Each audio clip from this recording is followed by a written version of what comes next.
വിജ്ഞാന യോഗത്തില് 2 ശ്ലോകങ്ങൾ കഴിഞ്ഞു തോന്നുന്നു അല്ലെ. രണ്ടാമത്തെ ശ്ലോകത്തിൽ പറഞ്ഞു, ഏതൊന്ന് അറിഞ്ഞു കഴിഞ്ഞാലാണോ ഇനി പ്രപഞ്ചത്തിൽ വേറെ അറിയേണ്ടതായിട്ട് ഒന്നും അവശേഷിക്കുന്നില്ലയോ, ആ വിധമുള്ള അറിവിനെ ഞാൻ പകർന്നു തരാം, ഉപദേശിച്ചു തരാം. ആ അറിവിനെ മാത്രമല്ല, അനുഭവത്തോടുകൂടി, വിജ്ഞാന സഹിതം ആ അറിവിനെ അനുഭവത്തോടുകൂടി ഞാൻ നിനക്ക് ഉപദേശിച്ചു തരാം എന്നാണ് ഭഗവാൻ കൃഷ്ണൻ പറഞ്ഞത്.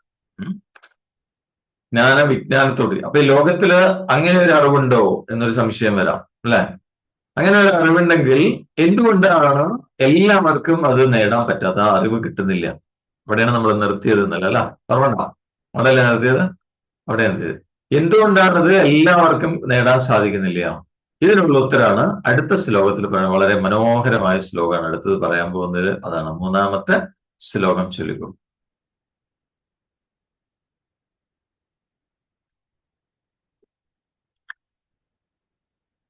മ്യൂട്ടാണ്. അൺമ്യൂട്ട് ചെയ്യും.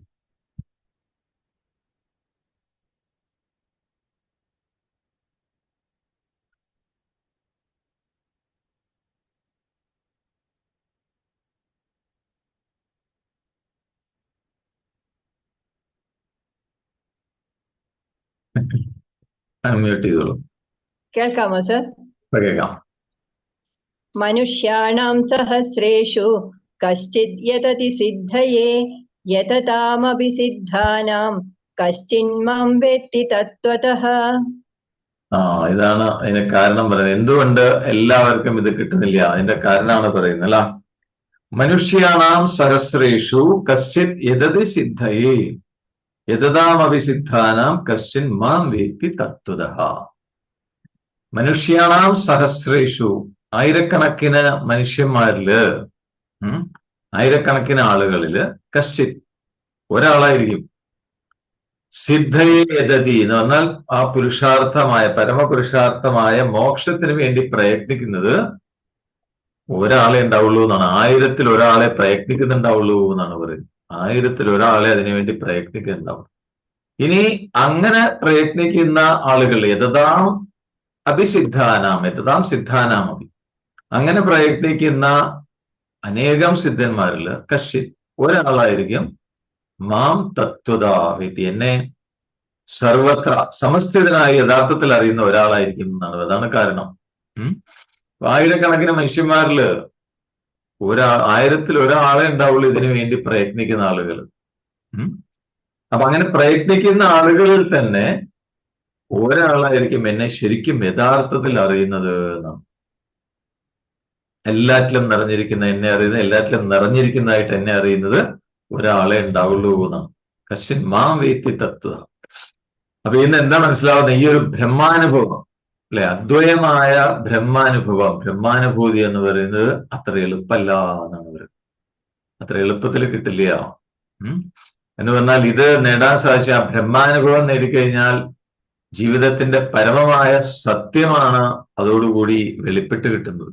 അതിനപ്പുറത്ത് പിന്നെ വേറെ ഒന്നുമില്ല. അപ്പൊ അതുകൊണ്ട് തന്നെ അതത്ര എളുപ്പം നേടാൻ സാധിച്ചോളണമെന്നില്ല എന്നാണ് പറയുന്നത്. അപ്പൊ ആ ബ്രഹ്മാനുഭവം ഉണ്ടായി കഴിഞ്ഞാൽ പിന്നെ ഈ സംസാര ബന്ധത്തിൽ നിന്നുള്ള മോക്ഷമാണ്, പൂർണ്ണമായിട്ടുള്ള മുക്തിയാണ് അനുഭവം. അങ്ങനത്തതാണ്. അപ്പൊ ഇങ്ങനെ മോക്ഷം ആഗ്രഹിക്കുന്നവർ, ഇങ്ങനെ ഒരു വിമുക്തി ആഗ്രഹിക്കുന്നവര് എത്ര ആളുകൾ ഉണ്ടാവും ലോകത്തില്? വളരെ കുറച്ച് പേരുള്ളൂ, വളരെ അപൂർവം അല്ലെ. നമ്മളിപ്പോ ഇതൊക്കെ കേട്ടിരിക്കാൻ കാരണം, അല്ലെങ്കിൽ ഈ ഒരു പാതയിലേക്ക് വന്നത് മോക്ഷം വേണമെന്ന് ആഗ്രഹിച്ചിട്ടൊന്നുമല്ല അല്ല. നമ്മളിതിൽ വന്ന് പെട്ടുപോയി. ചിലപ്പോ സുഹൃത്തുക്കൾ പറഞ്ഞിട്ടായിരിക്കാം അല്ലെ. ശരിയല്ല, ഈ ഒരു പാതയിൽ വരാൻ കാരണം നമ്മുടെ സുഹൃത്തുക്കളൊക്കെ പറഞ്ഞ, നമ്മുടെ വേണ്ടപ്പെട്ട ആളുകൾ പറഞ്ഞിട്ട്, ചിലരല്ലാതെ തന്നെ കണ്ടിട്ട് ആഗ്രഹിച്ചു വന്നവരുണ്ടാവാം. പക്ഷെ എന്നാലും മോക്ഷം ഇതിലൂടെ കിട്ടുമെന്ന് വിചാരിച്ചിട്ട് ആരും വന്നിട്ടുണ്ടാവില്ല അല്ല. ശരിയല്ല. പിന്നെ അസുഖങ്ങൾ മാറാനുള്ള ഒരു മാർഗമായിട്ട് അങ്ങനെയൊക്കെ ആയിരിക്കും പലരും വന്നിട്ടുണ്ടാവുക. അപ്പൊ അങ്ങനെ നോക്കിയാൽ തന്നെ ആ വിമുക്തി വേണം, ഈ സംസാര ബന്ധത്തിൽ നിന്നുള്ള പൂർണ്ണമായ മോചനം വേണം എന്ന് ആഗ്രഹിക്കുന്നവര് ലോകത്തിൽ വളരെ അപൂർവമാണ് എന്നാണ് പറയുന്നത്. കാരണം ആളുകളൊക്കെ എന്താണ്, മായയിൽ പെട്ടുകിടക്കുകയാണ്. അപ്പൊ എല്ലാവർക്കും അറിയാം, ഇപ്പോഴത്തെ ജീവിതം എന്ന് പറയുന്നത് വളരെ കുറച്ചു കാലത്തേക്കുള്ളതെന്ന് എല്ലാവർക്കും അറിയാം. അല്ലെ? അതറിയാത്ത ആരെങ്കിലും ഉണ്ടോ? എല്ലാവർക്കും അറിയാം. ഈ ജീവിതം എന്നുള്ളതിന് കുറച്ചു കാലത്തേക്കുള്ളൂ. എന്ന് പറഞ്ഞാൽ കുറച്ചു കാലത്തേക്കുള്ള ഒരു പ്രതിഭാസമാണെന്ന് എല്ലാവർക്കും അറിയാം. പക്ഷെ എന്നാലും പലതരത്തിലുള്ള ഇഷ്ടങ്ങളിലും ബന്ധങ്ങളിലും ഒക്കെ എൻടാങ്കിൾമെന്റ്, അല്ലെ, അതിലൊക്കെ കുടുങ്ങി അങ്ങനെ കഴിഞ്ഞുകൂടാനാണ് ആളുകൾ ആഗ്രഹിക്കുന്നത്. അന്ന് പുറത്തു വരാൻ ആർക്കും താല്പര്യമില്ല. അല്ലേ? ശരിയല്ലേ? കാരണം ഇത് താൽക്കാലികമാണെന്ന് എല്ലാവർക്കും അറിയാം. പക്ഷെ എന്നാലും അതൊന്ന് പുറത്തു വരാൻ തോന്നുന്നില്ല. അത് മായ. ഇതാണ് മായ എന്ന് പറയുന്നത്. അപ്പൊ മായയുടെ ആ വൈഭവം എന്ന് പറയുന്നത് അതാണ് എന്നാണ് പറയുന്നത്. അതുകൊണ്ട് തോന്നില്ല, പെട്ടെന്ന് ആർക്കും അത് തോന്നില്ല എന്നാണ് പറയുന്നത്. ഇനി അങ്ങനെ ഈ മായയില് കുടുങ്ങിയിട്ട് പല ബന്ധങ്ങളിലും കുടുങ്ങുന്നു, പലതിനോടും അറ്റാച്ച്മെന്റ് വരുന്നു, പലതുമായിട്ട് എൻടാങ്കിൾഡ് ആവണം. ഇതൊക്കെ വളരെയധികം പ്രയത്നം ചെയ്തിട്ടായിരിക്കും ഇങ്ങനെയുള്ള ബന്ധങ്ങളൊക്കെ ഉണ്ടാക്കിയെടുക്കുന്നത്, അല്ലെ? വളരെ ബുദ്ധിമുട്ടിയിട്ടാണ് ഇങ്ങനെയുള്ള ബന്ധങ്ങളൊക്കെ ഉണ്ട്. അങ്ങനെ ഫാമിലി സെറ്റപ്പ് തന്നെ നോക്കുകയാണെങ്കിൽ നമ്മൾ വളരെ പ്രയത്നിച്ചിട്ടാണ് അങ്ങനെ ഒരു സെറ്റപ്പ് ഉണ്ടാക്കി വരുന്നത്. പക്ഷെ എന്നാലും ഒരു സ്റ്റേജിൽ അതിനെല്ലാം വിട്ടു പോകേണ്ടി വരുന്നു. പോകാൻ ഇഷ്ടമില്ല, പക്ഷെ എന്നാലും അതിനൊക്കെ ഒരു ദിവസം വിട്ടുപോയേ പറ്റൂ. ശരിയല്ലേ? അപ്പൊ ശരിക്കും പറഞ്ഞാൽ ഈ മായ നമ്മളെ പറ്റിച്ചുകൊണ്ടിരിക്കുകയാണ്. ഇതൊക്കെ എന്തൊക്കെയോ ആണെന്ന് കാട്ടിത്തന്ന് നമ്മൾ അതിൽ കുടുക്കിയിടുകയാണ്. മായയുടെ വഞ്ചനയാണിത് എന്ന് പറയാം. അപ്പൊ ഇങ്ങനെ ആ മായയുടെ വലയിൽപ്പെട്ട് വട്ടം കറങ്ങുന്ന ആയിരക്കണക്കിന് ആളുകളില് വളരെ സുഹൃതിയായ ഒരാളായിരിക്കും ഈ മോക്ഷമാർഗത്തിലേക്ക് തിരിയുന്നത്. മുമുക്ഷുത്വം വരുന്നത് സുഹൃതിയായ ഒരാൾക്കായിരിക്കും എന്നാണ്. ഇങ്ങനെ മായയിൽ കുടുങ്ങി വട്ടം കറങ്ങുന്ന ആയിരക്കണക്കിന് ആളുകളിൽ ഒരാളായിരിക്കും ചിലപ്പോ ശരിക്കും മോക്ഷമാർഗത്തിലേക്ക് തിരിയുന്നത്. ഇനി മോക്ഷമാർഗത്തിലേക്ക് തിരിഞ്ഞെന്ന് വിചാരിക്കുക, എന്നാലും അതിലൂടെ പോകാൻ അത്ര എളുപ്പമല്ല, അല്ലെ? അതിലൂടെ പോകുന്നതും അത്ര എളുപ്പമല്ല. അവിടെയും എന്താണ്, തുടക്കത്തില് ആകെ ഇരുളറിഞ്ഞ പോലെയാണെന്നാണ് പറയുന്നത്. ഒരു വ്യക്തത ഉണ്ടാവില്ല. പിന്നെ മാത്രമല്ല ആകെപ്പാടെ കൺഫ്യൂഷൻ ഉണ്ടാവും. ഈശ്വരന്മാരെന്നെ കുറെ കാണുന്നു. ഇവിടെ ഒരുപാട് ഈശ്വരന്മാരുണ്ട്, അല്ലെ? ഒരുപാട് മതങ്ങളുണ്ട്. അതിനെ ചൊല്ലിയുള്ള തർക്കങ്ങള്, വാദകോലാഹലങ്ങള്, മതവുമായി ബന്ധപ്പെട്ട കലഹങ്ങള്, ഇതും ഒരു മായാഭ്രമമാണ്. ഇങ്ങനെയുള്ള തർക്കങ്ങളും എല്ലാം ഒരു ഭ്രമമാണ്, മായയാണ്. അതും നമ്മളെ പിന്തുടരും എന്നാണ് പറയുന്നത്. അപ്പൊ പലരും ഇതിനകത്ത് ഏതിലെങ്കിലുമൊക്കെ പെട്ടുകുടുങ്ങി പോകും, മുന്നോട്ട് പോകില്ല. ചിലര് മതത്തിൽ കുടുങ്ങി പോകും, അല്ലെ? ശരിയല്ല? ചിലര് ഈശ്വരന്മാരിൽ കുടുങ്ങി പോകും, അവിടെ നിന്ന് അങ്ങോട്ട് മുന്നോട്ട് പോകാൻ പറ്റില്ല. അപ്പൊ ഇതിലൊക്കെ കുടുങ്ങി അങ്ങനെ വഴി മുടങ്ങി അവിടെ പെട്ടുപോകും. ഇനി അഥവാ ഇതിനെയൊക്കെ അതിജീവിച്ച് കുറച്ചുകൂടെ മുന്നോട്ട് പോയി എന്ന് വിചാരിക്കുക, അല്ലെ? സാധനാനുഷ്ഠാനങ്ങളില് യോഗ സാധനാനുഷ്ഠാനങ്ങളിൽ കുറച്ചുകൂടെ മുന്നോട്ട് പോയി കഴിഞ്ഞാൽ എന്താ സംഭവിക്കുക? പിന്നെ സിദ്ധികളൊക്കെ വരാൻ തുടങ്ങും. അത്ഭുതകരമായ സിദ്ധികള് അതുണ്ടാവും. സിദ്ധികൾ വന്നു തുടങ്ങിക്കഴിഞ്ഞാൽ ചിലപ്പോൾ അതിൽ പെട്ടുപോകും, അതിൽ കുടുങ്ങിപ്പോകും. എന്ന് പറഞ്ഞാൽ ഇതിന്റെ ലക്ഷ്യത്തിലേക്ക് എത്തുന്ന ആ മാർഗത്തിൽ ഒരുപാട് ഇതുമാതിരിയുള്ള തടസ്സങ്ങൾ, പരീക്ഷണങ്ങൾ ഉണ്ടാവാം എന്നാണ് പറയുന്നത്. അപ്പൊ നമുക്ക് സിദ്ധികളൊക്കെ തന്ന് അനുഗ്രഹിക്കും.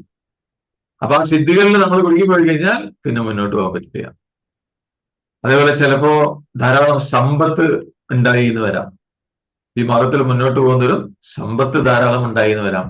കീർത്തി, അല്ലെ? ഒരുപാട് വളരെ ഫേമസ് ആവും. ചിലപ്പോ ശിഷ്യന്മാര് ധാരാളം ഉണ്ടായി എന്ന് വരാം. ലോകം മുഴുവൻ നമ്മളെ പ്രശംസിക്കുന്നുണ്ടാവാം. ഇതൊക്കെ മായയുടെ മോഹിപ്പിക്കുന്ന രൂപങ്ങളാണ് എന്നുള്ളത്. അപ്പൊ ഇങ്ങനെയുള്ളതിൽ കുടുങ്ങിപ്പോവാതെ രക്ഷപ്പെടാൻ എത്ര ആൾക്ക് സാധിക്കും എന്നാണ് ചോദിക്കുന്നത്. അപ്പൊ ഭൂരിഭാഗം ആളുകളും ഇങ്ങനെയുള്ള കാര്യങ്ങളിൽ അതിൽ നിന്ന് രക്ഷപ്പെട്ട് പുറത്തു വരാൻ സാമർഥ്യമുള്ളവരായിക്കൊള്ളുന്നില്ല എന്നാണ് പറയുന്നത്. അപ്പൊ അങ്ങനെ അവസാനം പ്രയത്നിച്ച് ഒന്നോ രണ്ടോ ആളുകളായിരിക്കും ഇതിനോടെല്ലാം ആസക്തി ഇല്ലാതെ, അറ്റാച്ച്മെന്റ് ഇല്ലാതെ മനസ്സിനെ ജയിച്ച് ആ ബ്രഹ്മാനന്ദ അമൃതം, അല്ലെ, അത് ആ അനുഭൂതി അനുഭവിച്ച് ആ വസ്തു എന്താണ്, സത്യം എന്താണ്, എല്ലായിടത്തും നിറഞ്ഞിരിക്കുന്ന, ഒരേപോലെ നിറഞ്ഞിരിക്കുന്ന ആ വസ്തുവിനെ അറിഞ്ഞ് അതായിത്തീരുന്നവര് വളരെ അപൂർവം, ഒന്നോ രണ്ടോ പേരെ ഉണ്ടാവുള്ളൂ. കാരണം ഇങ്ങനെ തടസ്സങ്ങൾ നിറഞ്ഞതാണ് ഇതില് എന്നാണ് പറയുന്നത്. അതാണ് കഠോപനിഷത്ത് പോലെ ക്ഷുരസ്യധാര നിശിത ദുരത്തെ അദുർഗം പദസത് കവയോ വദന്തി. ഈ ആത്മീയപാതയിലൂടെ യാത്ര എന്ന് പറയുന്നത് ക്ഷുരസ്യധാര, അല്ലെ, ക്ഷുരകന്റെ കയ്യിലെ വാഴ്ത്തല, അത് വളരെ മൂർച്ചയുള്ളതാണ്. അതിലൂടെ നടക്കുക എന്ന് പറഞ്ഞാൽ എത്ര ബുദ്ധിമുട്ടുണ്ടോ അതേപോലെയാണ് ഈ ആത്മീയപാത എന്ന് പറയാനുള്ള കാരണം ഇതാണ്. കാരണം തടസ്സങ്ങൾ ഒരുപാട് ഉണ്ടാവും ഇതിനകത്ത് എന്നാണ് പറയുന്നത്. അപ്പൊ അങ്ങനെ ഈ തടസ്സങ്ങളെല്ലാം അതിജീവിച്ച് ആ ലക്ഷ്യത്തിലെത്തുന്നവര് അപൂർവമാണ്, 1-2 പേരൊക്കെ ഉണ്ടാവുള്ളൂ എന്നാണ്. അപ്പൊ അങ്ങനെ എത്തിക്കഴിഞ്ഞാലോ പിന്നെ അവരുടെ ജീവിതം വളരെ ധന്യമായി എന്നേ പറയാൻ പറ്റുള്ളൂ എന്നാണ്. അപ്പോ ആ അദ്വയമായിരിക്കും, ഒന്ന് മാത്രമായിരിക്കുന്ന ആ വസ്തു, ആ സത്യം, അതിനെ അതേപോലെ അറിയുന്നവര് വളരെ അപൂർവമാണ് എന്ന് പറയാം. അപ്പൊ ഇങ്ങനെ ആ ജ്ഞാന വിജ്ഞാന ഉപദേശത്തിന് ഒരു ഇൻട്രൊഡക്ഷൻ കൊടുത്തു, ആദ്യം ഒരു ആമുഖം കൊടുത്തു. ഇങ്ങനെയാണ് ഇത് വളരെ ബുദ്ധിമുട്ടുള്ള എളുപ്പമല്ല എന്നുള്ളത് പറയണം അർജുനനോട്. എന്നിട്ട് ഇനി ഇങ്ങനെ ഒരു ഇൻട്രൊഡക്ഷൻ കൊടുത്ത ശേഷം ഇനി ജ്ഞാനം ഉപദേശിക്കാൻ തുടങ്ങുകയാണ് അർജുനന്. അപ്പൊ ഇനി ഇവിടുന്ന് അങ്ങോട്ട് 4-ാമത്തെ അധ്യായം മുതല് 4-ാമത്തെ ശ്ലോകം മുതല് 13-ാമത്തെ ശ്ലോകം വരെ അത് ജ്ഞാനമാണ് ഉപദേശിക്കുക, സിദ്ധാന്തം. ഇത് ഇന്നതാണെന്നുള്ളത് ഉപദേശിക്കുക. 14 മുതൽ അതിന് ശേഷമുള്ളത് വിജ്ഞാനം, അത് അനുഭവമാണ് ഉപദേശിക്കുന്നത്. അതാണ് ജ്ഞാന വിജ്ഞാന യോഗം.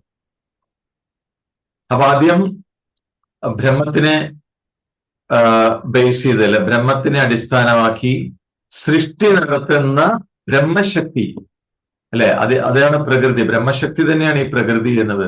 ആ പ്രകൃതിയുടെ വിഭാഗങ്ങളെയാണ് ഇനി വിവരിക്കാൻ പോകുന്നത് 4-ാമത്തെയും 5-ാമത്തെയും ശ്ലോകത്തിൽ. ബ്രഹ്മത്തിന്റെ ശക്തി തന്നെയാണ് പ്രകൃതി എന്ന് പറയുന്നത്. ആ പ്രകൃതിയുടെ വകഭേദങ്ങൾ, വിഭാഗങ്ങളാണ് ഇനി പറയാൻ പോകുന്നത് അടുത്ത 4-ാമത്തെ ശ്ലോകത്തില്. അതാണ് 4-ാമത്തെ ശ്ലോകം ചൊല്ലുക.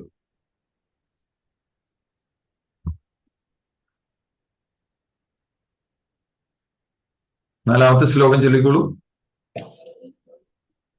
ഭൂമിരാപോ നലോ വായുഃ ഖം മനോ ബുദ്ധിരേവ ച അഹങ്കാര ഇതീയം മേ ഭിന്നാ പ്രകൃതിരഷ്ടധാ. ഭഗവാൻ ജ്ഞാനം ഉപദേശിച്ചു തുടങ്ങുകയാണ്. ആദ്യം ജ്ഞാനമാണ് ഉപദേശിക്കുന്നതെന്ന് പറഞ്ഞു അല്ല, പിന്നെയാണ് അതിനെ തുടർന്നാണ് വിജ്ഞാനം. ഭൂമിരാപോ നലോ വായുഃ ഖം മനോ ബുദ്ധിരേവ ച അഹങ്കാരം ഇതീയം മേ ഭിന്ന പ്രകൃതിരഷ്ടത.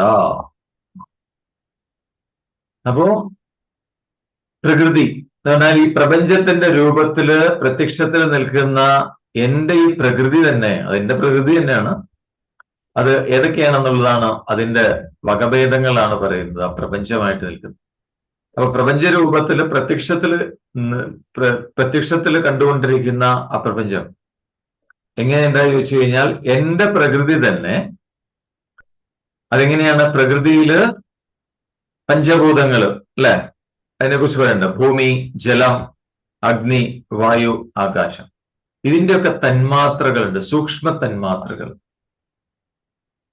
അതെല്ലാം കൂടി ചേർന്നിട്ടാണ് എന്നാണ് പറയുന്നത്. ഏതൊക്കെയാണ് സൂക്ഷ്മ തന്മാത്രകൾ? അപ്പൊ ഭൂമിയുടെ സൂക്ഷ്മ തന്മാത്രമാണ്, സൂക്ഷ്മമായ തന്മാത്രയാണ് ഗന്ധം എന്ന് പറയുന്നത്. ഭൂമിയുടെ തന്മാത്രയാണ് ഗന്ധം. അതുപോലെ ജലത്തിന്റെ തന്മാത്ര രസമാണ്, ടേസ്റ്റ്. അഗ്നിയുടെ, തേജസ്സിന്റെ സൂക്ഷ്മ തന്മാത്രം എന്ന് പറയുന്നത് രൂപമാണ്, ഫോം. ദെൻ വായുവിൻ്റെത് സ്പർശമാണ്, ആകാശത്തിൻ്റെത് സൗണ്ട്, ശബ്ദം. ഇനി മനസ്സിന്റെ സൂക്ഷ്മ രൂപമാണ് അഹങ്കാരം എന്ന് പറയുന്നത്. അതുപോലെ ബുദ്ധിയുടെ സൂക്ഷ്മ രൂപമാണ് മഹത്തത്വം എന്ന് പറയും, അല്ലെങ്കിൽ സാത്വിക പ്രാണൻ എന്ന് പറയും. മഹത്തത്വം അല്ലെങ്കിൽ സാത്വിക പ്രാണൻ. അതേപോലെ അഹങ്കാരത്തിന്റെ ഉറവിടം എന്ന് പറയുന്നത് അവ്യക്തം. അപ്പൊ ഇങ്ങനെ 8 വിധമായിട്ട് വേർതിരിയുന്നു എന്നാണ് പറയുന്നത്. 8 തരത്തിലാണ് പ്രകൃതി എന്ന് പറയുന്നത്. ഭിന്ന പ്രകൃതി രാഷ്ട്രത, എന്റെ തന്നെ ഭാഗമായ പ്രകൃതി 8 രീതിയിലാണ് പ്രവർത്തിക്കുന്നതെന്ന് പറഞ്ഞു. അപ്പൊ എല്ലായിടത്തും നിറഞ്ഞിരിക്കുന്നു ആ നിശ്ചലമായ ബ്രഹ്മം. അത് സച്ചിദാനന്ദമാണ് അല്ലെ, അതെല്ലായിടത്തും നിറഞ്ഞിരിക്കുന്നു. ആ നിശ്ചലമായ ബ്രഹ്മത്തില് ആദ്യം ഉണ്ടാവുന്ന സ്പന്ദനമാണെന്ന് നേരത്തെ പറഞ്ഞു അല്ലെ, ഒരു ചലന സ്പന്ദനമാണ് എന്ന്, ശക്തി സ്പന്ദനമാണ് എന്ന് പറഞ്ഞു. അപ്പോ ആ നിശ്ചലമായ ബ്രഹ്മത്തില് സ്പന്ദനത്തിന്റെ രൂപത്തിൽ പ്രത്യക്ഷപ്പെടുന്ന ബ്രഹ്മത്തിന്റെ തന്നെ ശക്തിയാണ് പ്രകൃതി എന്ന് പറയുന്നത്, അല്ലെങ്കിൽ മായ. അപ്പൊ ഉള്ളത് ആ ഒരു വസ്തു മാത്രമേ ഉള്ളൂ, അദ്വയമായിരിക്കുന്ന ഒന്ന് മാത്രമായിരിക്കുന്ന ആ ഒരു വസ്തു മാത്രമേ ഉള്ളൂ. അതിനാണ് ബ്രഹ്മം എന്ന് വിളിക്കുന്നത്. അത് നിശ്ചലമാണ്, ആ ബ്രഹ്മം നിശ്ചലമാണ്, എങ്ങും നിറഞ്ഞിരിക്കുന്നു, നിശ്ചലമാണ്. സച്ചിദാനന്ദ ഘനമാണ് എന്നാണ് പറയുന്നത്. അപ്പൊ അങ്ങനെ നിശ്ചല ബ്രഹ്മത്തില് ബ്രഹ്മത്തിന്റെ തന്നെ ശക്തിയായ മായ സ്പന്ദിച്ചു തുടങ്ങുന്നു. അതാണ് ആദ്യത്തെ മൂവ്മെന്റ് എന്ന് പറയുന്നത്. അപ്പൊ ഈ ശക്തി സ്പന്ദിച്ചു തുടങ്ങിക്കഴിഞ്ഞാൽ എന്ത് സംഭവിക്കുക? പിന്നെ പ്രപഞ്ച ദൃശ്യങ്ങളൊക്കെ പ്രത്യക്ഷപ്പെടാൻ തുടങ്ങും എന്നാണ്. ഒരു പെയിന്റിങ്, ഒരു ചിത്രം വരച്ചു പേപ്പറിൽ, എന്നിട്ട് അതിങ്ങനെ ചുരുട്ടി വെച്ചു എന്ന് വിചാരിക്കും. അല്ലെങ്കിൽ ഒരു തുണിയിൽ ചിത്രം വരച്ചിട്ടുണ്ട്, എന്നിട്ട് അതിങ്ങനെ റോൾ ചെയ്ത് വെച്ചിരിക്കാന്ന് വിചാരിക്കുക. ഈ റോൾ ചെയ്ത ആ തുണി അതുകൂടെ നിവർത്തി കഴിഞ്ഞാൽ അതിൽ നിന്ന് ചിത്രങ്ങൾ എങ്ങനെയാണോ പ്രത്യക്ഷപ്പെടുക, അതേപോലെയാണ് നിശ്ചല ബ്രഹ്മത്തില് ഈ പ്രകൃതി ശക്തി സ്പന്ദിച്ചു കഴിഞ്ഞാൽ, ബ്രഹ്മശക്തി തന്നെയായ പ്രകൃതി ശക്തി മായ അത് സ്പന്ദിച്ചു തുടങ്ങിക്കഴിഞ്ഞാൽ ആ ചുരുള നിവർത്തുമ്പോൾ എങ്ങനെയാണോ ഒരു ചിത്രങ്ങൾ കാണപ്പെടുന്നത്, അതേപോലെയാണ് ഈ പ്രപഞ്ച ദൃശ്യങ്ങൾ പ്രത്യക്ഷപ്പെടുന്നത് എന്നാണ് പറയുന്നത്. അപ്പൊ സ്പന്ദനം നിലച്ചു കഴിഞ്ഞാൽ എന്താ സംഭവിക്കുക? ഈ ചിത്രം വീണ്ടും ചുരുട്ടി വെച്ച് കഴിഞ്ഞാൽ എങ്ങനെ ഉണ്ടാവും? ചിത്രങ്ങൾ അപ്രത്യക്ഷമാവും. അതേപോലെയാണ് ചലനം നിന്ന്, ആ സ്പന്ദനം നിന്ന് കഴിഞ്ഞാൽ പിന്നെ ഈ പ്രപഞ്ച ദൃശ്യങ്ങളും ഉണ്ടാവില്ല. അപ്പൊ ആ ബോധത്തിലുണ്ടാവുന്ന, ബ്രഹ്മത്തിലുണ്ടാവുന്ന ഒരു സ്പന്ദനം മാത്രമാണ് ഈ പ്രപഞ്ച ദൃശ്യങ്ങൾ. അതാണ് സയൻസും അവിടെ എത്തി നിൽക്കുന്നുണ്ട്. അതുകൊണ്ടാണ് ഈ യൂണിവേഴ്സ് എന്ന് പറഞ്ഞ ഒരു വേവ് ഫംഗ്ഷൻ ആണെന്ന് പറയാനുള്ള കാരണം അതാണ്. പക്ഷെ ആ വേവ് എവിടെ ഉണ്ടാവണം എന്നുള്ളവർക്ക് മനസ്സിലായിട്ടില്ല. ഇനിയും അത് അന്വേഷിച്ചുകൊണ്ടിരിക്കുകയാണ് സയൻസ് ശാസ്ത്രജ്ഞന്മാർ. പക്ഷെ നമ്മളുടെ ഋഷീശ്വരന്മാരത് കണ്ടെത്തിയിരിക്കുന്നു, എവിടെയാണ് ആ സ്പന്ദനം ഉണ്ടാവുന്നത് എന്നുള്ളത്. അപ്പോ ആ സ്പന്ദനം നിലച്ചു കഴിഞ്ഞാൽ പിന്നെ പ്രകൃതി ദൃശ്യങ്ങളൊന്നും, പ്രപഞ്ച ദൃശ്യങ്ങളൊന്നും ഉണ്ടാവില്ല. അതെല്ലാം അപ്രത്യക്ഷമാവും. ആ ശക്തിയും ഇല്ലാതാവും. ആ സ്പന്ദിക്കുന്ന ശക്തിയും അപ്രത്യക്ഷമാവും. പിന്നെ അവശേഷിക്കുന്ന ശക്തൻ മാത്രമാണ്, അല്ലെ? ആ ശക്തനിലാണ് ഈ സ്പന്ദന ശക്തി ഉണ്ടാവുന്നത് എന്നാണ് പറയുന്നത്. അപ്പോ ആ ശക്തൻ മാത്രമായിരിക്കുന്ന അവസ്ഥ, അതാണ് കൈവല്യം എന്ന് പറയുന്നത്. മനസ്സിലായി? അതിൽ വേറെ ഒന്നുമില്ല, അത് മാത്രമായിരിക്കുന്ന അവസ്ഥ. എന്തിൽ നിന്നാണോ ഇതെല്ലാം ഉണ്ടായിരിക്കുന്നത് അത് തന്നെ ആയി മാറുന്ന അവസ്ഥയാണ് കൈവല്യം എന്ന് പറഞ്ഞാൽ, കേവലമായിരിക്കുന്ന അവസ്ഥ. അപ്പൊ ഈ അവസ്ഥ ആളുകൾക്ക് സാക്ഷാത്കരിക്കാൻ പറ്റുമോ? തീർച്ചയായിട്ടും പറ്റും. ശരീരത്തിൽ ഇരിക്കുമ്പോ തന്നെ അത് പറ്റും എന്നാണ് പറയുന്നത്. ഈ ശരീരത്തിൽ ഇരിക്കുമ്പോ തന്നെ, ശരീരമുള്ളപ്പോ തന്നെ ഒരു വ്യക്തിക്ക് ആ നിർവികൽപ്പ സമാധി അവസ്ഥയില് ഈ ഒരു കൈവല്യമായ അവസ്ഥ സാക്ഷാത്കരിച്ച് അനുഭവിക്കാൻ പറ്റും എന്നാണ് പറയുന്നത്. അപ്പൊ എന്തായാലും പ്രകൃതി സ്പന്ദിച്ചു കഴിഞ്ഞാൽ, ആ നിശ്ചല ബ്രഹ്മത്തില് പ്രകൃതി സ്പന്ദിച്ചുയർന്നാൽ എന്ത് സംഭവിക്കുക? പിന്നെ ആ വസ്തുവിനെ കാണില്ല, വസ്തുവിനെ മറയ്ക്കും, അതിനൊരു ആവരണമാക്കി തീർക്കും. എന്നിട്ട് ഒരു അവ്യക്ത ദശയുടെ അനുഭവം ഉണ്ടാക്കും. ആദ്യം ചെയ്യുന്നതാണ്. അതുകൊണ്ടാണ് ഇതിനെ അറിയാത്തത്. ഒരു അവ്യക്തമാണ് ഉണ്ടാവുക, അവ്യക്തത. ഇതെന്താണെന്നുള്ളത് മനസ്സിലാവില്ല. അതാണ് ആദ്യം ചെയ്യുന്നതാണ്. അപ്പൊ ഈ അവ്യക്തമായ അവസ്ഥയ്ക്കാണ് അവ്യാകൃതം എന്ന് പറയാറുണ്ട്. അവ്യാകൃതം എന്നാണ് ഇതിനെ പറയുന്നത്. കാരണം ഇതിനെ അറിയുന്നില്ല, ഈ സത്യത്തിനെ അറിയാനായിട്ട് പറ്റുന്നില്ല. അപ്പൊ എന്ന് പറഞ്ഞാൽ അവ്യാകൃതം എന്ന് പറഞ്ഞാൽ നാമരൂപങ്ങളൊന്നും പ്രകടമായി വേർതിരിയാത്ത അവസ്ഥ എന്ന് പറയാം. അപ്പൊ പ്രകൃതി ആദ്യം പ്രത്യക്ഷപ്പെടുന്ന ഇങ്ങനെ ഒരു അവ്യക്തമായ രൂപത്തിലാണ് എന്നാണ് പറയുന്നത്. അപ്പൊ അതുകൊണ്ട് പ്രകൃതി അല്ലെങ്കിൽ ബ്രഹ്മശക്തിയുടെ ഒരു പര്യായമായിട്ട് തന്നെ അവ്യക്തം എന്നും ഉപയോഗിക്കാറുണ്ട് എന്നാണ് പറയുന്നത്. അപ്പൊ ഈ അവ്യക്തത്തിൽ നിന്ന് ഉയർന്നു വരുന്ന പ്രകൃതിയുടെ അടുത്ത രൂപമാണ് സത്വം എന്ന്, സത്വബുദ്ധി എന്ന് പറയും. ഈ സത്വബുദ്ധിക്ക് കഠോപനിഷത്തിലെ മഹാനാത്മാ എന്ന് പറയുന്നത്. അതിന് വേറെ പേരുകളുണ്ട്. സാത്വിക പ്രാണൻ എന്ന് പറയാം, ഹിരണ്യഗർഭൻ എന്ന് പറയാം, പ്രജാപതി, മഹത്തത്വം എന്നൊക്കെ ഇതിന് പേരിട്ടാറുണ്ട്. ആ അവ്യക്തത്തിൽ നിന്ന് ആദ്യം ഉണ്ടാവുന്നത് അവ്യക്തമാണ്. ദെൻ അതിൽ നിന്ന് ഹിരണ്യഗർഭൻ അല്ലെങ്കിൽ പ്രജാപതി, മഹത്തത്വം ഉണ്ടാവുന്നു. അപ്പൊ ഇതൊക്കെ ഒരു സത്വബുദ്ധിക്കുള്ള പേരുകളാണ് എന്നാണ് പറയുന്നത്. പിന്നെ അതിൽ നിന്നാണ് മറ്റ് ജീവൻ, അല്ലെ, അഹങ്കാരം, ജീവൻ എന്നുള്ള അഹങ്കാരം ഒക്കെ ഉണ്ടാവുന്നത് ആ സത്വബുദ്ധിയിൽ നിന്നാണ്, മഹത്തത്വത്തിൽ നിന്നാണ് എന്നാണ് പറയുന്നത്. അപ്പൊ ഈ മഹത്തത്വം എന്ന് പറയുന്നത്, ആ സത്യബുദ്ധിയുടെ അനുഭവം എന്ന് പറഞ്ഞാൽ എന്താണ്? എല്ലാം ഞാൻ തന്നെയാണ് എന്ന അഭിമാനം, പ്രകാശമയമായ വലിയൊരു ഞാൻ, അതാണ് ഈ സത്യബുദ്ധിയുടെ അനുഭവം എന്ന് പറയുന്നത്. അപ്പൊ അതില് ആ ഞാൻ എന്ന് പറയുന്നത് സ്ഥൂല ശരീരമല്ല, സൂക്ഷ്മ ശരീരമാണ്, പ്രാണശരീരിയാണ് എന്നാണ്. അതിനെ സയൻസ് പറയുന്നത് കോസ്മിക് എനർജി എന്ന് പറയുന്നു. കോസ്മിക് എനർജി എന്നാണ് പറയുന്നത്. അതാണ് കോസ്മിക് എനർജി. ആ മഹത്തത്വം എന്ന് പറയുന്നത് അത് തന്നെയാണ് കോസ്മിക് എനർജി. ആ സത്വബുദ്ധി അതാണ് കോസ്മിക് എനർജി. അല്ലെങ്കിൽ എന്താണ് പ്രപഞ്ച പ്രാണൻ എന്നൊക്കെ പറയും. അത് തന്നെയാണ് ഈ സത്വബുദ്ധി എന്ന് പറയുന്നത്. അപ്പം അതിൽ നിന്ന്, ആ സത്വബുദ്ധിയിൽ നിന്ന്, ആ മഹത്തത്വത്തിൽ നിന്നാണ് ഓരോ ശരീരത്തിലും ഞാൻ എന്ന് അനുഭവിക്കുന്ന ജീവൻ, അല്ലെ, ജീവന്റെ ആ അഹങ്കാര രൂപത്തിലുള്ള ജീവൻ ഉണ്ടാവുന്നത് ആ മഹത്തത്വത്തിൽ നിന്നാണ്, സത്വബുദ്ധിയിൽ നിന്നാണ് എന്നാണ്. അപ്പൊ ഇവിടെയാണ് ഇന്ന് സയൻസ് അന്വേഷിച്ചുകൊണ്ടിരിക്കുന്ന ജീവന്റെ ഉറവിടം എന്ന് പറയുന്നത് അതിൽ നിന്നാണ്, ആ സത്വബുദ്ധിയിൽ നിന്നാണ്. പിന്നെ അതിനെ തുടർന്ന് ജീവന്റെ അഹന്ത, അല്ലെ, അതിൽ നിന്നാണ് പിന്നെ ശബ്ദ സ്പർശ രൂപ രസഗന്ധം, ആ പഞ്ചഭൂതങ്ങളുടെ സൂക്ഷ്മ തന്മാത്രകള്, അതിന്റെ കൂടിച്ചേരലാണ് മനസ്സ് എന്ന് പറയുന്നത്. അതിന്റെ കൂട്ടമാണ് മനസ്സ്. ഈ സൂക്ഷ്മ പഞ്ചഭൂതങ്ങളിലെ സൂക്ഷ്മ തന്മാത്രകളാണ്. നേരത്തെ പറഞ്ഞ ശബ്ദം, ആകാശത്തിൻ്റെത് ശബ്ദം, വായുവിൻ്റെത് സ്പർശം, അഗ്നിയുടേത് രൂപം, ജലത്തിൻ്റെത് രസം, ഭൂമിയുടേത് ഗന്ധം. അപ്പൊ ഈ പഞ്ചഭൂതങ്ങളുടെ സൂക്ഷ്മ തന്മാത്രകള് അതെല്ലാം, അതിന്റെ ഒരു സംഘാതമാണ് മനസ്സ്. അങ്ങനെ മനസ്സ് രൂപം കൊള്ളുന്നു. ആ മനസ്സ് രൂപം കൊള്ളുമ്പോഴാണ് പിന്നെ ആ സ്ഥൂല പഞ്ചഭൂതങ്ങളുടെ കൂട്ടമായ കോമ്പിനേഷനായി പ്രപഞ്ചം അനുഭവപ്പെടുന്നത്. അങ്ങനെയാണ് എന്നുള്ളത്. അപ്പോ ആ പരബ്രഹ്മ വസ്തുവിൽ, ആ സത്യവസ്തുവിൽ നിന്ന് സൃഷ്ടിയുടെ ആ ക്രമമാണ് ഇത് പറയുന്നത് എന്നാണ് പറയുന്നത്. അപ്പോ ആ പഞ്ചഭൂതങ്ങളുടെ തന്മാത്രകളുടെ കോമ്പിനേഷൻ, അതാണ് മനസ്സ്. ആ മനസ്സിന്റെ അനുഭവമാണ് സ്ഥൂല പ്രപഞ്ചം എന്ന് പറയുന്നത്. മനസ്സിന്റെ അനുഭവമാണ് സ്ഥൂല പ്രപഞ്ചം. അപ്പൊ അതുകൊണ്ട് ഭൂമിരാഭോ അനലോ വായുഖം, ഭൂമി, ആഭ, ജലം, അനല, അഗ്നി, വായു, ഖം, ആകാശം. അപ്പൊ ഇത് ഗന്ധം, ഭൂമിയുടേത് ഗന്ധം, ജലത്തിൻ്റെത് രസം, അഗ്നിയുടേത് രൂപം, വായുവിൻ്റെത് സ്പർശം, ആകാശത്തിൻ്റെത് ശബ്ദം. ഈ തന്മാത്രകളാണ് എന്നാണ് പറയുന്നത്. അപ്പൊ ഈ തന്മാത്രകളെ പറഞ്ഞുകൊണ്ട് അതിന്റെ കൂടിച്ചേരലാണ് മനസ്സ്. അപ്പൊ തന്മാത്രകളും മനസ്സും ഒന്ന് തന്നെയാണ് കണക്കാക്കാമെന്നാണ് പറയുന്നത്. അപ്പൊ അതില് മനസ്സ് എന്ന പദം വേറെ സെപ്പറേറ്റ് പറഞ്ഞിട്ടുണ്ട്. അപ്പൊ ഈ ഭൂമി തുടങ്ങിയ വാക്കുകള്, അല്ലെ, അത് സൂക്ഷ്മ തന്മാത്രകളെ സൂചിപ്പിക്കുന്നത് പോലെ മനസ്സ് എന്നുകൊണ്ട് ഇവിടെ അർത്ഥമാക്കുന്നത് ആ ജീവാഹന്തയാണ്, അഹങ്കാരത്തെയാണ് എന്നാണ് പറയുന്നത്. അങ്ങനെയാണെങ്കിൽ ബുദ്ധി എന്ന് വേറെ പറയുന്നുണ്ട്.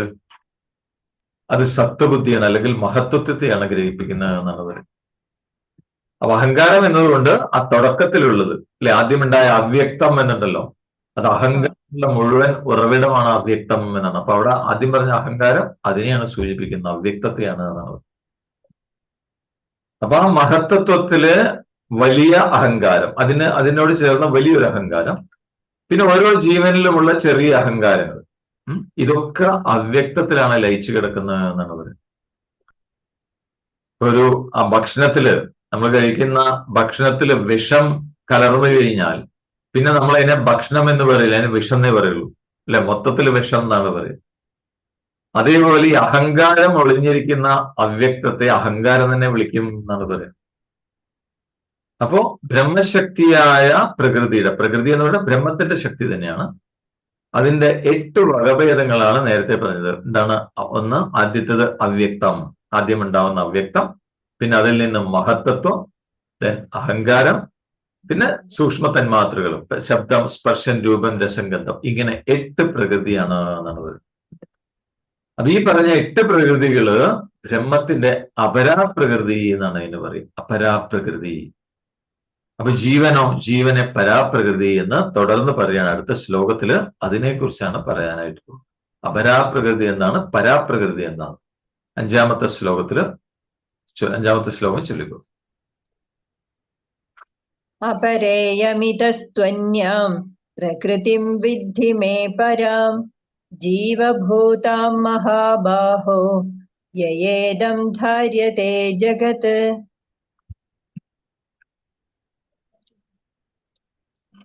അടുത്ത ശ്ലോകത്തിൽ പറയണം, അപരേയമിതസ്ത്വന്യാം പ്രകൃതിം വിദ്ധി മേ പരാം ജീവഭൂത മഹാബാഹോ യേദം ധാര്യതേ ജഗത്. അപ്പൊ ഇങ്ങനെ ഇയമേ അപര, ഇങ്ങനെ 8 വിധമായി വേർപിരിയുന്ന എന്റെ തന്നെ ഈ പ്രകൃതി അപരപ്രകൃതി എന്ന പേരിൽ അറിയപ്പെടുന്നു എന്നാണ് മഹാബാഹു അർജുനോട് പറയുന്നത്. അല്ലയോ അർജുന, 8 വിധമായിട്ട് ഇങ്ങനെ വേർതിരിഞ്ഞിരിക്കുന്ന എന്റെ ഈ പ്രകൃതി അതിന് അപരപ്രകൃതിയാണ് എന്നാണ് പറയുന്നത്. ഈ അപരപ്രകൃതിയിൽ നിന്ന് വ്യത്യസ്തമായിട്ട് ആ ജീവന്റെ സ്വരൂപത്തിൽ നിൽക്കുന്ന പ്രകൃതി, അതും പ്രകൃതി തന്നെയാണ്. അതിനെ പരപ്രകൃതി എന്ന് പറയും. അപ്പൊ പരാപ്രകൃതി, അപരാപ്രകൃതി. അപ്പൊ എവിടെയാണ് ഈ ജഗത്ത്, ഈ പ്രപഞ്ചമുള്ളതായിട്ട്, ഈ ജഗത്തുള്ളതായിട്ട് അനുഭവിക്കുന്നത് എവിടെയാണ്? പരപ്രകൃതിയിലാണ്, അപരാപ്രകൃതിയിലല്ല.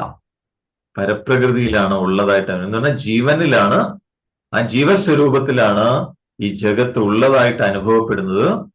ജീവസ്വരൂപത്തിലാണ്, അപ്പൊ പരപ്രകൃതിയിലാണ്. അതാണ് പരയും അപരയും പറയുന്നത്.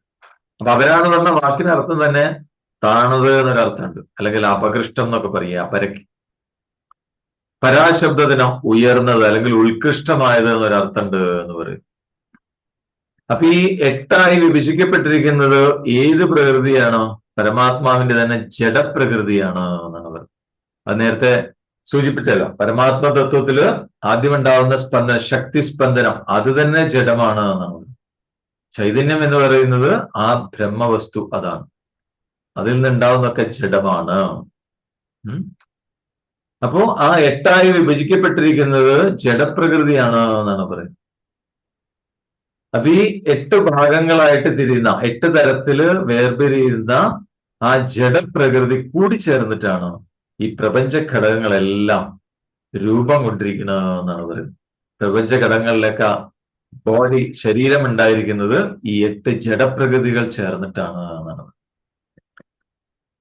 അപ്പോ ഈ ശരീരങ്ങളില്, ഈ ജഡപ്രകൃതിയായ ശരീരങ്ങളില് പ്രതിബിംബത്തിന്റെ രൂപത്തിൽ കടന്ന് അതിനെ പ്രവർത്തിപ്പിക്കുന്ന ചൈതന്യമാണ് ജീവൻ, ജീവപ്രകൃതി എന്ന് പറയുന്നത്. അപ്പൊ ജീവൻ എന്നുള്ളത് ആ പരമാത്മാവിന്റെ പ്രതിബിംബമാണ് എന്നാണ് പറഞ്ഞു വരുന്നത്. മനസ്സിലായോ?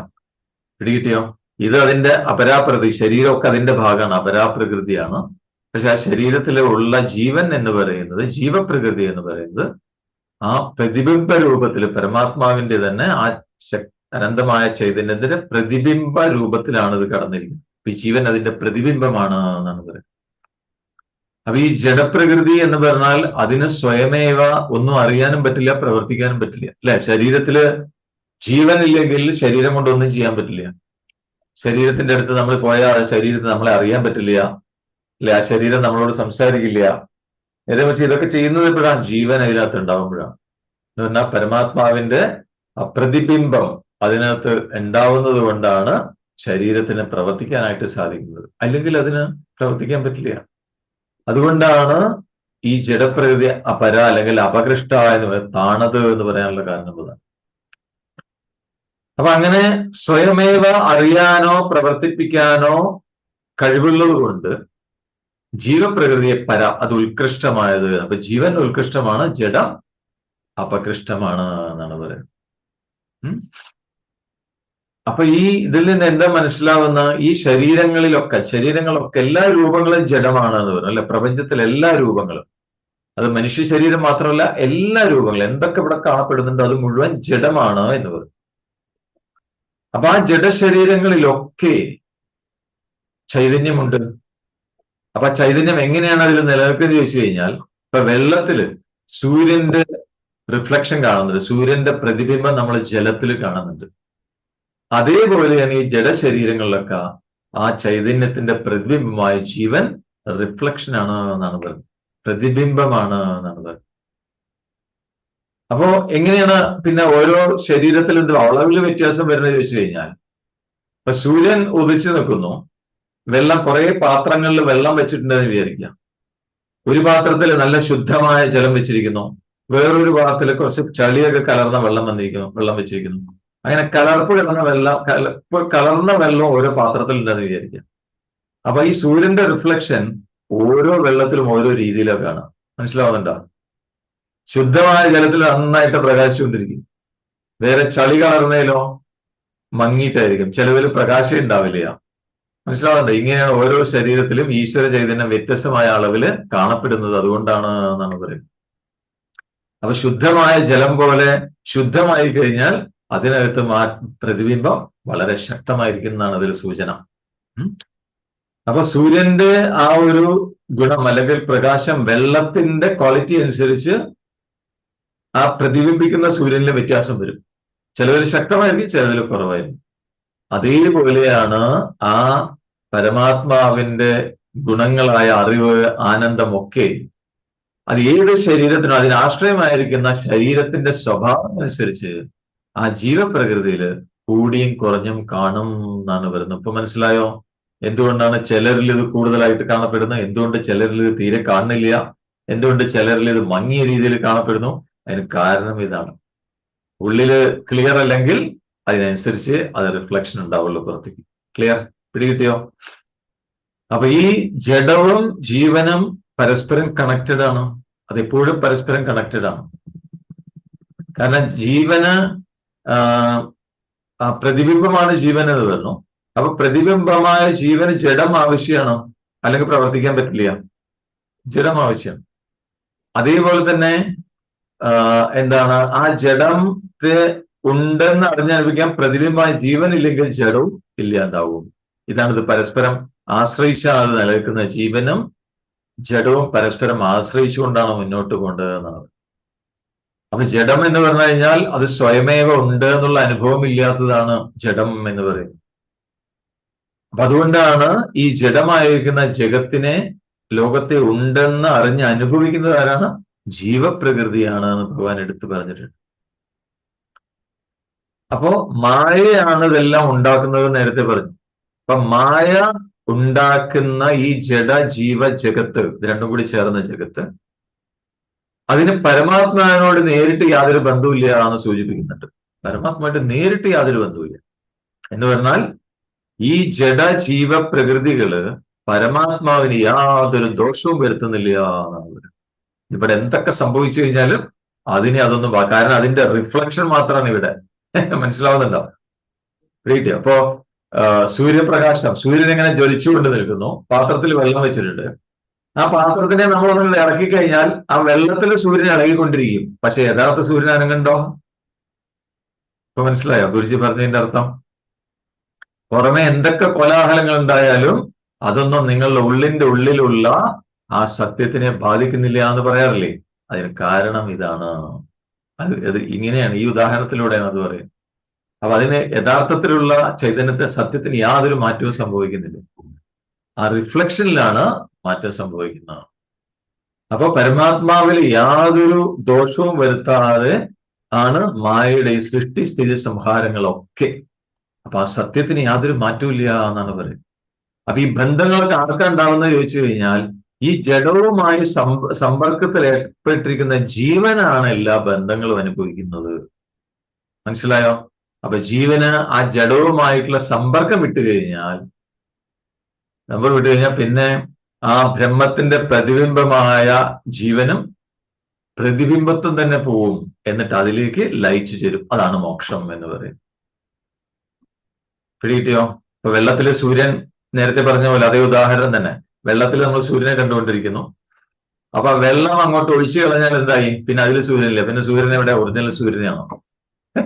അതേപോലെയാണ് ഈ ജീവന് ജഡമായിരിക്കുന്ന ഇതുമായിട്ട് ആ കണക്ഷൻ വിട്ടുകഴിഞ്ഞാൽ പിന്നെ അതാണ് മോക്ഷം എന്ന് പറയുന്നത്. തിരിച്ചു പോകലാണ് മോക്ഷം.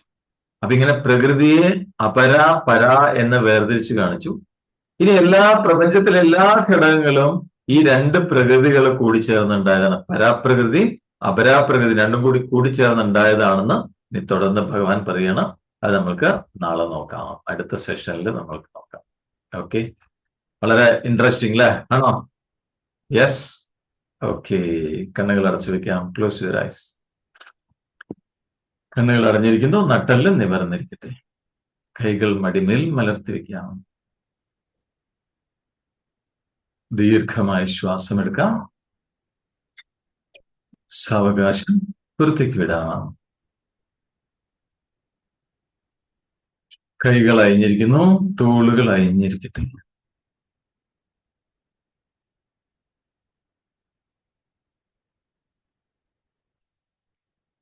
മുഴുവൻ ശ്രദ്ധയും തന്നിൽ തന്നെ. ഉള്ളിൽ അനുഭവപ്പെടുന്ന ശാന്തത, നിശ്ചലത, അതിൽ വിശ്രമിക്കൂ.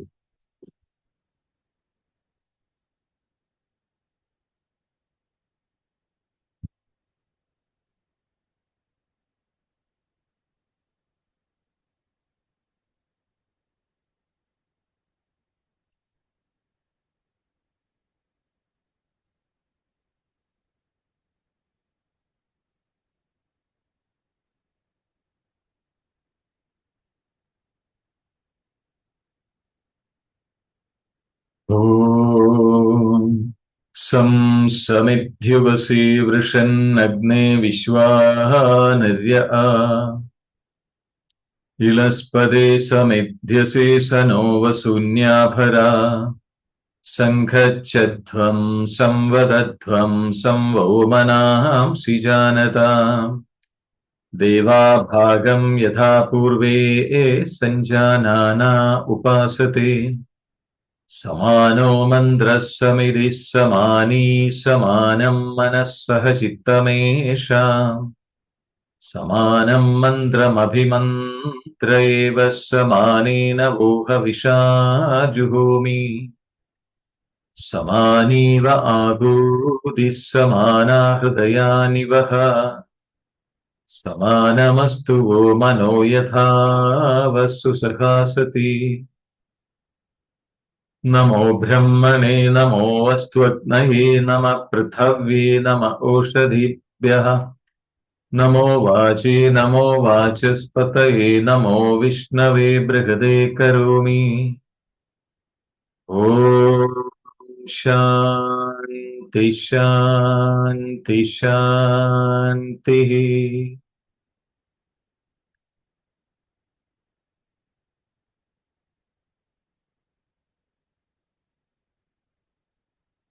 ദീർഘമായി ശ്വാസമെടുക്കാം. സാവകാശം പുറത്തേക്ക് വിടാം.